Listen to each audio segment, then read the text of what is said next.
mistakes, the serve, food, and talking to the stars coming up on helpmysquashgame.com.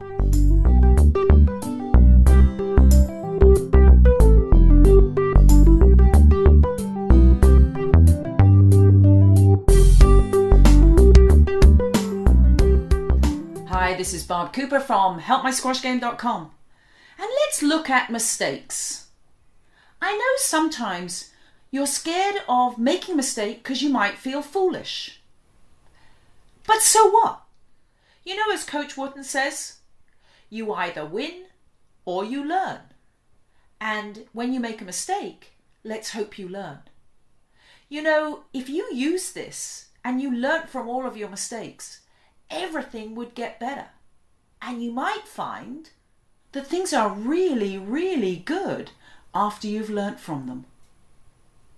Now take that idea and let's apply it to the serve. One of my members said to me, Barbara, can you do a show on the serve? And actually I have. But I want to take a different view. Most of the time when you hit a lob serve, you're terrified of hitting the ball out of court. I'm going to encourage you today to actually hit it out of court, above the sidewall, make it go out. Make it hit the ceiling, but learn from it. Because if you do that, the thing I can guarantee is your serve will be high enough when you play a game. Now, when you play that game, remember, you're looking for 3 easy points because you've hit great serves. And particularly when you're serving to somebody's backhand, a lob serve for most of us recreational players is a fantastic tool. You can get some really cheap points. And by the way, doubles players, I'm talking to you now, you get 2 serves. So why on earth would you not try and hit the first one out of court just to give yourself some range? Now think about that when you're serving, and please allow yourself to make that mistake. You know what? Your serve's going to improve if you do that, because it's going to be high enough. Hi, we're squash players. That means we love to eat. And some quick guidelines on how to eat nutritiously. Remember, keep your food as natural as possible, and know that if it's good food, it will spoil. Always, always, always try and eat your fruit. Don't drink it.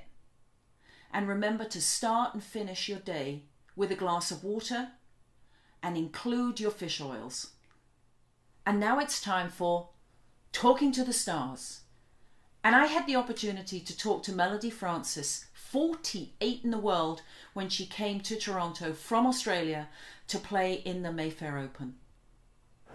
So Melody, great to see you here in Canada. A bit of a shock from Australia, eh? Yeah, different weather definitely. So it's your summer right now, isn't it? Yeah, we've just had a heat wave, so over 30 odd degrees every day and for about a week, and then come here and it's minus whatever it is. And you're from Melbourne? Yep. So if you were gonna advise a young girl thinking about starting to play squash, what would you tell her to do if she was like 10 or 11 years old? Just get out there and play. Play everyone, anyone, play lots of tournaments. I was lucky we had quite a lot of junior graded events to play in, so I mean every weekend my parents were having to drag me off to some other event, playing loads of cubes and just spending as much time on the court as possible. Yeah, those lessons that you learn when you're competing as a young kid are interesting because you need to learn them as a pro, right? But, I mean, if you haven't learned them when you're 12, you've got to learn them when you're 20, which is a bit trickier. Yeah, a bit harder. You're more set in your ways when you're older, but you're constantly learning and you have to relearn things that you learned when you were little that you sort of forget.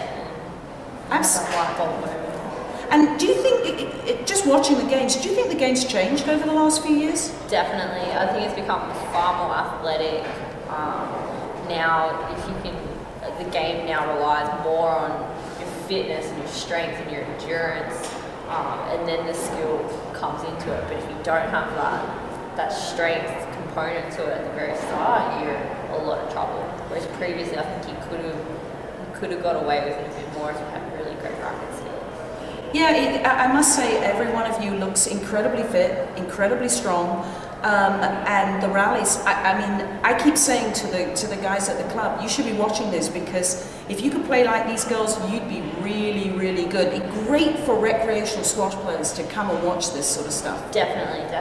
I think that's what the women do really well. We make the game look quite accessible to a lot of people. I know if you're sitting down here watching the top guys, it just looks ridiculous. I mean, they make it look easy, but when you try and do it yourself, it's a bit harder. Whereas, being girls, we're obviously not quite as physically strong. We try, but it just makes it look a bit more accessible to Joe Blogs off the street to come on and have a go.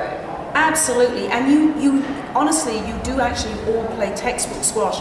It's very impressive, and I see you conduct yourself so well on the court. It really, really has impressed me. Well, it's good to hear. Oh, honestly, so thank you very much, and thanks for dropping by, and I wish you luck in the tournament. Who have you got to play next? Well, I actually lost last night to Misaki, so now I'm playing some matches against some of the other girls who got knocked out as well, so just getting some match practice, and then we've got another event next week.